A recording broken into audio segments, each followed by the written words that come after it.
Você está no Rota Clássica. Esse é o podcast do Classic Man Ride, onde o ronco do motor da alma encontra a liberdade da estrada. Eu sou José Caetano, seu companheiro nessa jornada. Esse é o primeiro episódio da primeira temporada desse podcast, o que significa que esse é o episódio de estreia. E hoje eu quero te levar comigo para um bate-papo sobre motos clássicas e todo esse universo de coisas atemporais que orbita esse estilo de vida. Ajuste o seu retrovisor, afivele seu capacete e acelere comigo. Cold engine starts, smoke in the air. The road waits, shadows move slow. Classic man ride and nothing else.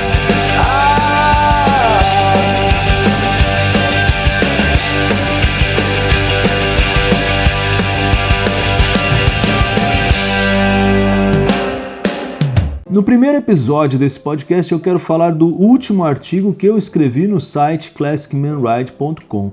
Aliás, se você não acessou ainda o site classicmanride.com, o link está aqui na descrição desse podcast e você vai acessá-lo e vai curtir coisa pra caramba. Tem bastante artigo lá, coisas legais desse nosso universo das motos clássicas e desse lifestyle que circunda tudo isso.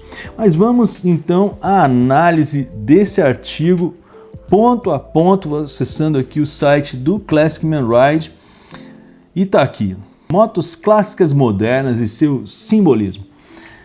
Liberdade, elegância, expressão pessoal, são esses os 3 pontos que para mim definem o fascínio das motos clássicas modernas. Essas máquinas que vão além da mecânica para se tornar parte da identidade de quem as pilota. Ainda que as grandes motos American Cruisers, tipo Harley ou Indian, possam preencher o imaginário das pessoas quando a gente fala sobre motos e liberdade, certamente elas não trazem quase que nenhum referencial, por exemplo, de elegância. O sujeito que pilota, por exemplo, uma Harley Davidson, ele faz parte de uma tribo, e eu não falo isso como crítica, mas apenas como uma constatação, já que eu participei e participo dessa tribo, participei por bons anos, né, e vejo nisso uma legítima expressão de uma cultura.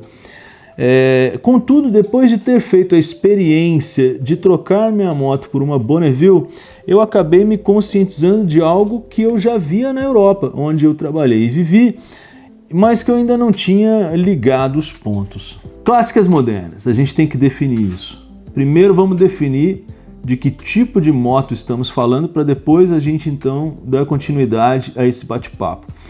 A definição de clássico é algo bem abrangente. Você pode pegar qualquer dicionário e vai ver que a definição de clássico ela engloba um monte de coisa. Inclusive, a gente pode considerar motos American Cruisers, algumas delas como clássicas. Por exemplo, uma Harley Davidson Heritage carburada é uma moto clássica, obviamente. Ou até mesmo uma Superbike. Vamos pegar uma Superbike aí dos anos 80, dos anos 90. Por exemplo, aquela Kawasaki usada pelo Tom Cruise no filme Top Gun é uma moto clássica, sem sombra de dúvida. Mas então o que seria uma moto clássica moderna? Vamos então definir as motos de acordo com o que as próprias fabricantes definem. A Triumph chama muito claramente uma família de motos deles de Modern Classics, né, de clássicas modernas. A Royal Enfield também trabalha com essa nomenclatura. Que motos são essas? São aquelas que se assemelham às motos inglesas do século XX. Por exemplo, toda a família Bonneville da Triumph é considerada uma clássica moderna. A Interceptor, a Continental GT, a Classic mesmo, da Royal Enfield também, ou a BSA Gold Star, Moto Guzzi, por exemplo, a Vucette, né? Enfim. Como diria meu amigo Geraldo Lima, mecânico de moto dos bons, são motos com cara de moto. O que também pode ser corroborado por um menino de 5 anos. Se você pedir para que ele desenhe uma moto, ele vai desenhar uma moto que tem a cara dessas motos que eu estou falando. Então, posto isso, definido isso, vamos continuar a nossa discussão sobre motos clássicas modernas e seu simbolismo. Talvez por não serem motos tão grandes e pesadas como as American Cruisers, ou nem tão cheias de carenagem, cores mais brilhantes como as Superbikes japonesas ou italianas, Ao mesmo tempo que elas guardam um certo refino, né, na sua construção, esse aspecto retrô, Essas motos possuem um estilo que ele é presente, mas sem se impor. A elegância dessas motos justamente se encontra na forma delas, nas linhas que carregam uma história. Vamos ver, por exemplo, a família Bonneville. Ela tem a mesma carinha, o mesmo estilão, desde que surgiu lá nos anos 50, então mais de 60 anos que a moto não muda de cara, e não muda porque ela tem o estilo próprio dela. Portanto, parece que elas não gritam, elas não exageram, elas são sofisticadas, por assim dizer, no silêncio delas, né, em seus detalhes, né? Dessa maneira, elas acabam se tornando uma extensão do estilo pessoal do piloto, que também se traduz em roupas e acessórios clássicos, uma jaqueta bacana, um casaco, bota muito bem escolhida, um tênis bacana, ou relógios, por exemplo, relógio mecânico, né, que conta muito mais do que hora, né? Uma moto clássica moderna, ela reforça essa imagem do piloto, essa personalidade do piloto. Portanto, a partir daí tem uma coisa que eu coloquei no artigo, que é a customização do piloto e não da moto. Uma das coisas mais comuns entre as American Cruisers, as Harleys, é a customização. Inclusive tem uma máxima que a gente fala no meio da Harley Davidson, que não existe uma Harley igual a outra, porque elas são feitas para serem customizadas. Acho que tirou da concessionária, a primeira coisa que vai embora é o escapamento original e já entra o escape esportivo, para realçar aquele som do V-Twin, né? Aquele som estalado, bacana do V-Twin. E talvez por isso que aqui no Brasil essas motos são chamadas de motos custom e não motos cruiser, que vamos dizer assim, o estilo, a tipificação mais correta dessas motos. No mundo das motos clássicas, a customização obviamente existe, mas não é o foco. E eu posso dizer isso por experiência, porque quando eu comprei a minha Bonneville, ela veio com escapamentos esportivos, ponteiras esportivas.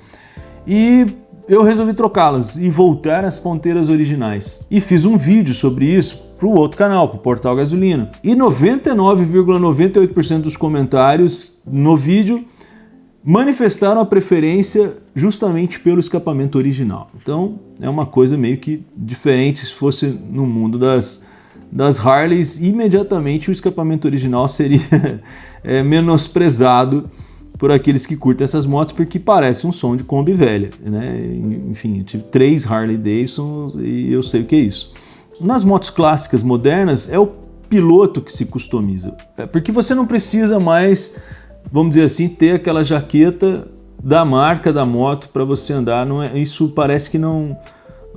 É uma coisa que é mais ou menos comum entre as tribos de motos cruisers, e já nas motos clássicas tanto faz. Não precisa ter um capacete custom com forro rebaixado, malvadão, nem um tênis de skate famoso, enfim. A única coisa que parece ser exigido é uma certa coerência na sua postura e uma vibe mais tranquila, né? Sem se preocupar muito com o que o seu companheiro de estrada está pensando de você. Parece que a coisa é mais simples. Mas agora vem um ponto que eu gostaria muito da ajuda de vocês para definir essa tese. Eu vou lançar aqui uma hipótese. Não é uma tese, é uma hipótese. E toda hipótese pode e deve ser contestada ou confirmada, para que a gente possa, então, defender, chegar a uma síntese e, portanto, dar a certeza disso ou não. Mas vamos falar até numa linguagem científica, biológica. Mas parece que o habitat típico do espécime piloto de moto cruiser é o bar, especialmente se sua arquitetura ou design de interiores se aproximar mais do estilo americano. Se tiver a cara de um celeiro, então certamente vai ter uma Harley Davidson parada na frente. Isso é muito legal. Mas parece que o espécime piloto de moto clássica é um indivíduo cujo habitat é o café. Principalmente se tiver um bom café, né? Um barista ali comandando uma máquina de expresso bem calibrada. Não necessariamente são cafés que não vendem bebida alcoólica, a gente está falando do tipo de bebida, mas eu estou falando do local. Então, eu não sei, mas parece que existe um predomínio, óbvio que não a totalidade, porque toda regra tem exceção, mas um predomínio de estilos aí em locais diferentes. Eu não sei se isso é coisa da minha cabeça ou realmente o estilo das motos acaba refletindo nos hábitos dos pilotos a essa maneira. Então eu não consigo ainda definir isso por experiência, até porque eu sempre gostei mais de café do que de cerveja. E mesmo nos meus anos pilotando Harley Davidson, era muito mais comum você me ver parado de dia num café do que à noite num bar, ainda que aqui na minha cidade tem uma tradição muito legal da galera de duas rodas nas quintas-feiras à noite, fazendo uns rolês em bares legais. Então, comenta aqui embaixo sobre isso. Se você é do mundo das motos cruisers, qual é o seu habitat preferido? Se você é do mundo das motos clássicas modernas, qual é o seu habitat preferido? E daí a gente então, talvez pegando essa pesquisa, a gente consiga numerar aí e chegar a uma conclusão, né? Acho que é melhor fazer trabalho científico, né? Então, meu caro amigo, depois de trocar o ronco grave da Harley Davidson pelo sussurro refinado da Bonneville, eu percebo que o que mudou não foi só a moto, mas também o espelho que ela me devolve, né? E é isso, esse foi o nosso primeiro episódio da primeira temporada do Rota Clássica, que é o podcast do Classic Man Ride. A gente tem muita coisa para falar nos próximos episódios, inclusive também se você quiser sugerir algum assunto para o próximo episódio, pode sugerir. A ideia é que a gente tenha também entrevistas aqui nesse podcast, a gente tem, enfim, muita coisa para falar. Muito obrigado por sua presença aqui comigo no Rota Clássica, espero que você tenha curtido esse podcast. Até o próximo episódio, que não vai demorar muito para rolar, tá bom? Fica com Deus. Bom rolê!